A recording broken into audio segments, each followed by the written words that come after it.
అందరికీ నమస్కారం.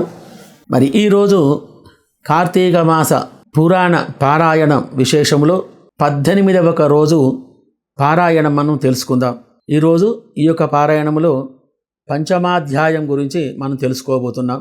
ఆ యొక్క అధ్యాయం పురాణం తెలుసుకునే ముందు దైవ ప్రార్థనతోటి మనం ప్రారంభం చేద్దాం. ఓం శ్రీ మహాగణాధిపతయే నమః. ఓం శ్రీ మహాసరస్వత్యే నమః. ఓం శ్రీ గురుభ్యో నమః. హరి ఓం. మాతా నిన్ను మనంబున దలంతు నన్ను గావవే లోకరక్షణే జన్మ ఫలదాయిని.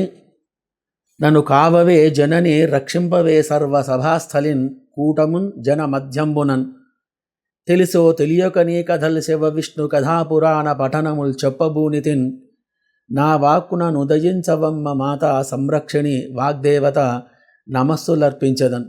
అత్యంత పుణ్యమాసమైనటువంటి కార్తీక మాసములో విశేషమైనటువంటి పురాణమును వలన ప్రతి ఒక్కరికి పరమేశ్వరుని యొక్క అనుగ్రహం కలిగి సకల సంపదలు కలిగి సుఖశాంతులు కలిగి సుఖంగా హాయిగా జీవించాలనే కోరికతో ఈ యొక్క పురాణాన్ని మనం చెప్పుకుంటున్నాం. మరి కావున అందరూ కూడా భక్తి శ్రద్ధలతో విని తరించండి. ఈరోజు పురాణంలో నారదుడు చెప్పినదంతా విన్నటువంటి పృథువు, ఓ దేవర్షి, కార్తీక మాసం యొక్క గొప్పతనాన్ని చెప్పి నన్ను ధన్యుని చేశావు. మరి అదేవిధంగా స్నానాది విధులు, ఉద్యాపన విధి కూడా యథావిధిగా తెలియజేయగలరు అని కోరగా నారదుడు మరలా ఇలా చెబుతున్నాడు. కార్తీక వ్రత విధి విధానములు, శౌచం అంటే దాని యొక్క ఫలితాలు, నిషిద్ధమైనటువంటి యొక్క విధులు. అశ్విన్యస్యతు మాసస్య యా శుద్ధైకాదశి భవేత్ కార్తీకస్య వ్రతారంభం తస్యాం కుర్యాదీంద్రతః. ఓ మహారాజా, ఈ యొక్క కార్తీక వ్రతాన్ని నిర్మనస్కుడై, నీరసము లేనివాడై, జాగరూకుడై ఆశ్వీజ శుద్ధ ఏకాదశి నాడే ప్రారంభించాలి. వ్రతము నాచరించేటివాడు తెల్లవారుజామునే లేచి చెంబుతో నీళ్లు తీసుకొని తూర్పు దిశగా కానీ ఊరి వెలుపలగా కానీ వెళ్ళి యజ్ఞోపవీతాన్ని చెవికి తగిలించుకొని తలకు గుడ్డను చుట్టుకొని ముఖాన్ని కడుక్కొని భూమి వేయడం మొదలైనవి చెయ్యకుండా మూత్రపురీషాలను విసర్జించాలి. పగలు కానీ సంధ్యలలో కానీ అయితే ఉత్తరాభిముఖంగాను, రాత్రులైతే దక్షిణాభిముఖంగాను ఈ యొక్క అవిశిష్టాన్ని పూర్తి చేసుకోవాలి. అనంతరం అంగాలను శుభ్రంగా కడుక్కోవాలి. 7 సార్లు 7 దోసిళ్ల నీళ్లు పుచ్చుకొని పుక్కిలించి ఉమ్మివేయాలి. ఇలా చేయడం వలన మూత్ర విసర్జన చేసినటువంటి దోషాలు అన్నీ కూడా తొలగిపోతాయి. మరి ఈ విధంగా గృహస్థులకు, బ్రహ్మచారికి శౌచ విధి చెప్పబడి ఉంది. ఈ శౌచం బ్రహ్మచారికి దీనికంటే 2 రెట్లు, వానప్రస్థులకు 3 రెట్లుగాను, యతులకు 4 రెట్లుగాను, ఈ యొక్క సన్యాసు లాంటివి ఇటువంటి దీక్ష తీసుకున్న వారికి నిర్ణయించబడుతుంది. ఇది పగలు జరిపేటువంటి శౌచం. ఏ ఆశ్రమం వాళ్ళైనా సరే రాత్రిపూటల్లోనో మార్గమధ్యంలోనో ఉన్నవాళ్ళు ఎవరైనా ఈ యొక్క విధానాన్ని పాటించి కరచరణాది శౌచకర్మ చేసుకోవాలి. అలా చేయకపోతే వారి యొక్క కర్మలేవి కూడా తత్ఫలితాలను ఇయ్యవు. ప్రతివాడు శుచి శుభ్రలతో ఉండాలి. బాహ్య శరీరం శుభ్రంగా ఉండటం వలన మనస్సు అనేది మనకు ప్రశాంతంగా ఉంటుంది. మనసు ప్రశాంతంగా ఉంటే పూజ మీద దైవభక్తి అనేది మనకు నిలుస్తుంది. మరి ఈ విధంగా ఈ యొక్క దినచర్యలో దంతధావనం అనేది మనం ఎలా చేసుకోవాలి? ముఖమార్జనం చెయ్యని వాళ్లకు మంత్రాలు పట్టింపు ఉండవు. కాబట్టి ముఖమును, జిహ్వను ఎప్పుడు కూడా శుభ్రంగా ఉంచుకోవాలి. ఈ యొక్క మంత్రాన్ని చెబుతూ ముఖం కడుక్కోవాలి. పాలవృక్షం యొక్క పుల్లతో పండ్లు తోముకుంటే అధికమైనటువంటి యొక్క తేజస్సు అనేది పెరుగుతుంది. ఆ యొక్క ముఖము తోముకునేటువంటి యొక్క మంత్రం ఏంటో మనం చూద్దాం. ఆయుర్బలం యశోవర్చ ప్రజా పశు వసూని చ బ్రహ్మ ప్రజ్ఞాంచ మేధాంచ త్వన్నో దేహి వనస్పతే.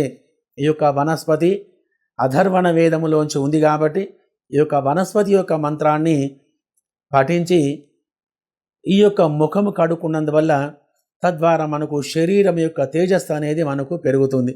ఉపవాస దినాలలోనూ పాడ్యమి, అమావాస్య, నవమి, పక్ష, సప్తమి, సూర్యచంద్ర గ్రహణాలు ఈ వేళల్లో దంతధావనం అనేది చెయ్యకూడదు. అంటే పొద్దెక్కిన తర్వాత సూర్యునికి ఎదురుగా నిలబడి దంతధావనం అనేది చెయ్యకూడదు.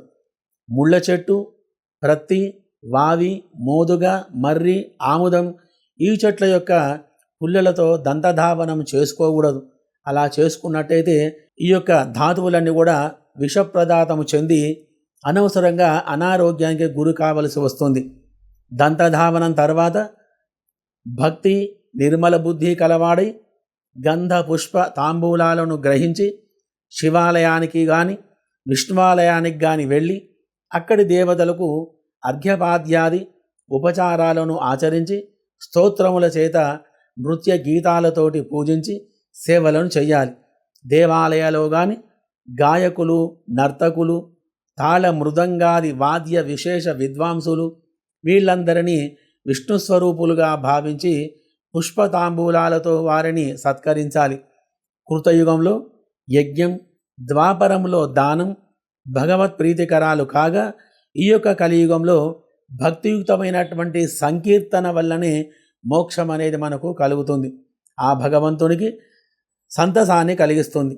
నాయన పృథు మహారాజా, ఒకానొకసారి నేను శ్రీహరిని దర్శించి, తాత నీ యొక్క నిజమైన నివాసమేది, నీ యొక్క స్థానమేది చెప్పమని నేను కోరాను. అందుకు ఆయన చిన్మయమైనటువంటి ఒక చిరునవ్వు నవ్వుతూ, ఓ నారద, నేను ఎప్పుడూ కూడా వైకుంఠంలో ఉండను. కేవలం నా భక్తులు నన్నెక్కడ కీర్తిస్తూ ఉంటారో అక్కడ మాత్రమే నేను ఉంటాను. నన్ను కీర్తించేటువంటి భక్తులను ఎవరైనా గౌరవించినట్లయితే ఎక్కువగా సంతోషిస్తాను. నన్ను షోడశోపచార పూజలతోనూ పూజించినా కానీ నాకు సంతోషం కలగదు. కానీ నన్ను సంకీర్తనగా కొలిచినతో నాకు సంతోషం అనేది కలుగుతుంది. ఎక్కడైతే సంకీర్తనలు చేస్తూ ఉంటారో అక్కడ నేను ఉండి సంతోషిస్తాను.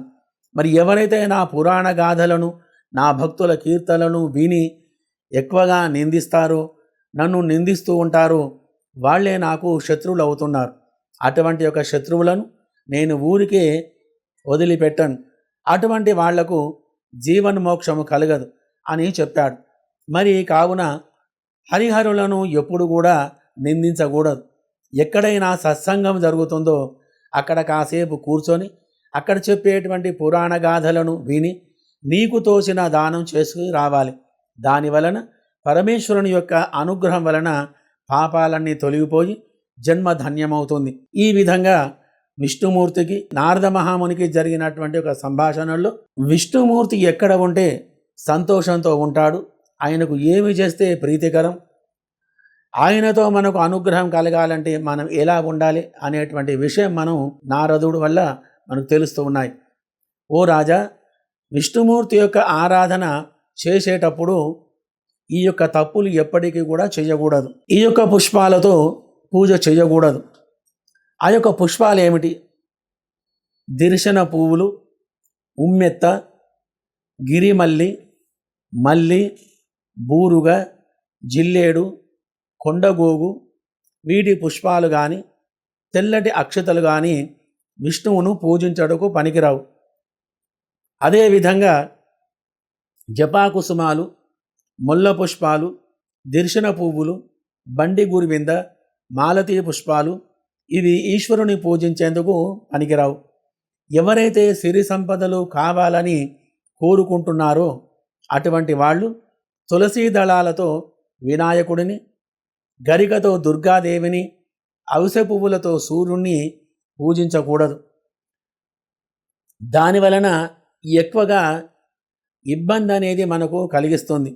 మరి కాబట్టి ఏ దేవతలకు ఏ ఏ పువ్వులు ఇష్టమైనవో వారిని ఎలా పూజించాలో, ఏ పూలతోటి ఏ విధానంతో పూజ చేస్తే ఎటువంటి ఫలితం కలుగుతుందో అనేటువంటి ఒక విషయాన్ని మనం తెలుసుకుందాం. యత్పూజితం మయా దేవ పరిపూర్ణం తదస్తుతే. ఓ దేవ, మంత్రక్రియాహీన లోపభూయిష్టమైనప్పటికీ నాచే చెప్పబడినటువంటి పూజ నీకు పరిపూర్ణమైన దగునుగాక. అంటే మనం ఏదో పూజలు చేస్తూ ఉంటాం, ఆ పూజ మనకు ధనం లేకనో, లేకుంటే ఇబ్బంది, వస్తువులు దొరకకనో, పూలు దొరకకనో మరి అటువంటి పూజ మనం చేసుకుంటూ ఉంటాం. కాబట్టి అటువంటి పూజ నాచే చేయబడుతుంది. కాబట్టి ఓ స్వామి, నా పూజ పరిపూర్ణదైన దానిగా నీవు స్వీకరింతువుగాక అని మనసులో మనం వేడుకోవాలి అని క్షమాపణ కోరుకొని ఆ యొక్క పిదప దైవానికి ప్రదక్షిణ నమస్కారాదులను జరిపించి పునః క్షమాపణలు చెప్పుకొని నృత్య గీతాది ఉపచారాలతో పూజను సమాప్తం చేసుకోవాలి. మరి ఎవరైతే కార్తీక మాసములో ప్రతిదినం రాత్రి యొక్క సమయంలో మంచి ఆవు నెయ్యితో స్వామి దగ్గర దీపారాధన చేసి విష్ణువు యొక్క పూజ కానీ శివుని యొక్క పూజ కానీ భక్తి శ్రద్ధలతో భగవంతుని మీద మనసు నిలిపి శివ పూజను కానీ విష్ణు పూజను కానీ ఆచరిస్తారో వాళ్ళ యొక్క సమస్త పాపాలు తొలగిపోయి వైకుంఠ ప్రాప్తిని పొందగలరు. మరి ఈ యొక్క కథతోటి 5వ అధ్యాయం అనేది మనం సమాప్తం చేసుకున్నాం. మరి 6వ అధ్యాయంలో ఉండేటువంటి యొక్క విశేషాలు ఏమిటి అవి మనం తెలుసుకుందాం. 6వ అధ్యాయంలో మరల నారద మహాముని ఈ విధంగా చెబుతున్నాడు. రాజా, ఈ యొక్క విధానాన్ని మరింత వివరంగా చెబుతాను విను అని వ్రతస్థుడు వ్రతం చేసేవాడు మరో 2 ఘడియలలో తెల్లవారుతుందనంగా నిద్రలేచి శుచి అయి నువ్వులు దర్భలు అక్షతలు పువ్వులు గంధము తీసుకొని నది వద్దకు వెళ్ళాలి. చెరువులలో కానీ దైవ నిర్మిత జలాశయాలలో కానీ నదులలో కానీ సాగర సంగమాలలో కానీ స్నానం చేస్తే ఒకదానికంటే ఒకటి 10 రెట్లు పుణ్యాన్నిస్తుంది. ఏ పుణ్యతీర్థంలో స్నానం చేసినా అంతకు 10 రెట్లు ఫలం మనకు కలుగుతుంది. మరి ముందుగా విష్ణువును స్మరించి స్నాన సంకల్పం చేసి దేవతలకు అర్ఘ్యాలు వదిలిపెట్టాలి. ఆ యొక్క అర్ఘ్యమంత్రం ఏంటో మనం చూద్దాం. నమ కమలనాభాయ, నమస్తే జలశాయినే, నమస్తేస్తు ఋషికేశ, గృహాణార్ఘ్యం నమోస్తుతే. ఈ యొక్క మంత్రం చెప్పి భగవంతునికి అర్ఘ్యాలను వదిలిపెట్టి దైవధ్యాన నమస్కారాదులను చేసుకొని, ఓ దామోదర, ఈ జలమందు స్నానము చేయుటకు ప్రయత్నించుచున్నాను కాన నీ యొక్క అనుగ్రహం వలన నా పాపములన్నీ నశించుపోవునుగాక. హే రాధారమణ, విష్ణు కార్తీక వ్రత స్నాతుడను అగుచున్నాను కావున నా యొక్క అర్ఘ్యాన్ని నీవు స్వీకరించుదుగాక అని మనసులో అనుకొని స్నానం చెయ్యాలి. స్నాన విధి ఈ విధంగా ఉంటుంది. ఇలా వ్రతస్థుడు గంగ, విష్ణు, శివ, సూర్యులను స్మరించి బొడ్డులోతు వరకు నీళ్లలో దిగి యథావిధిగా స్నానం చెయ్యాలి.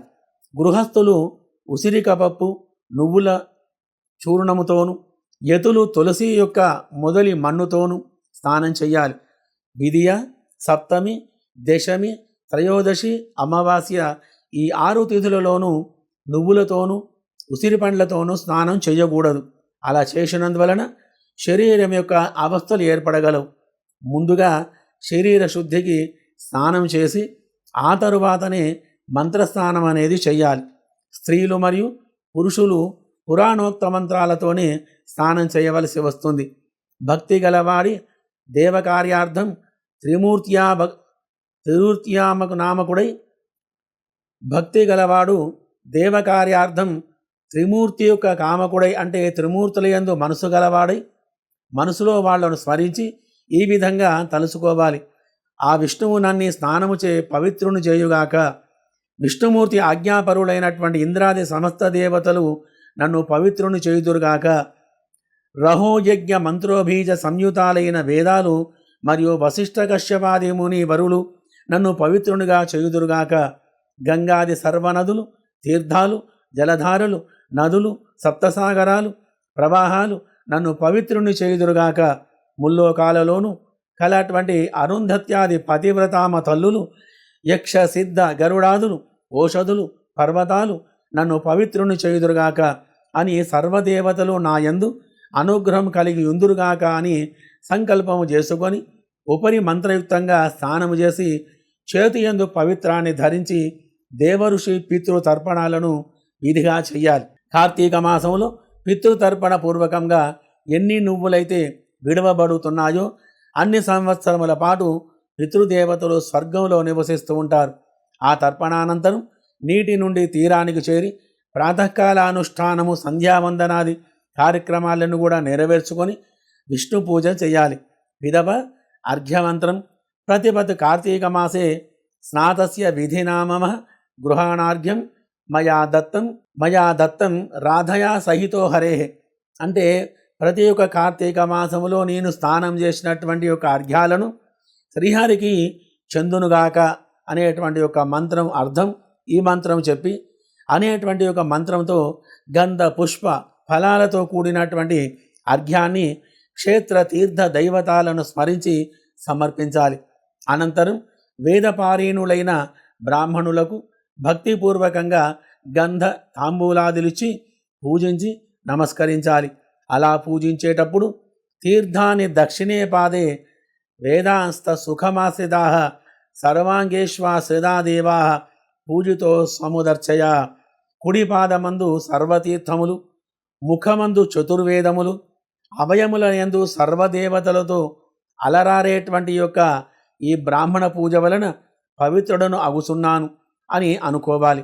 అటు మీదట వ్రతస్థుడు హరిప్రియమైనటువంటి యొక్క తులసికి ప్రదక్షిణ ఆచరించి దేవతలచే నిర్మించబడి మునులచే పూజించబడిన విష్ణు ప్రేయశివగు ఓ తులసి, నీకు నేను చేస్తున్నటువంటి నమస్కారము నా పాపాలను నాశనము చేయుగాక అనుకొని నమస్కారం చేసుకోవాలి.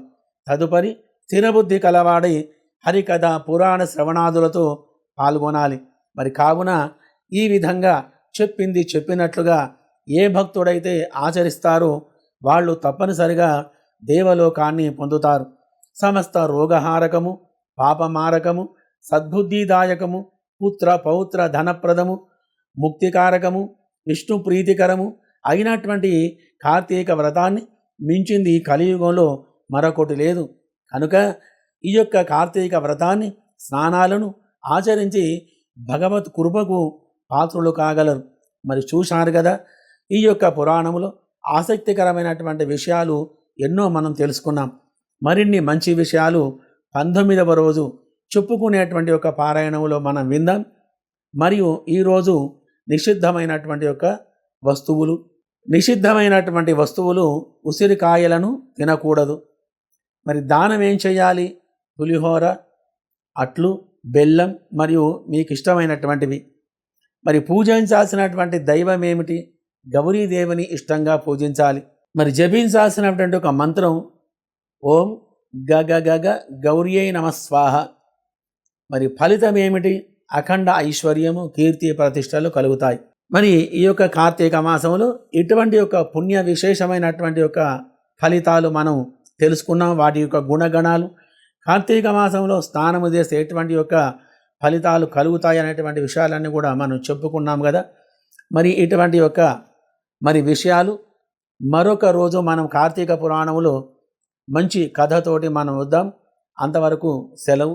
శుభం భూయాత్.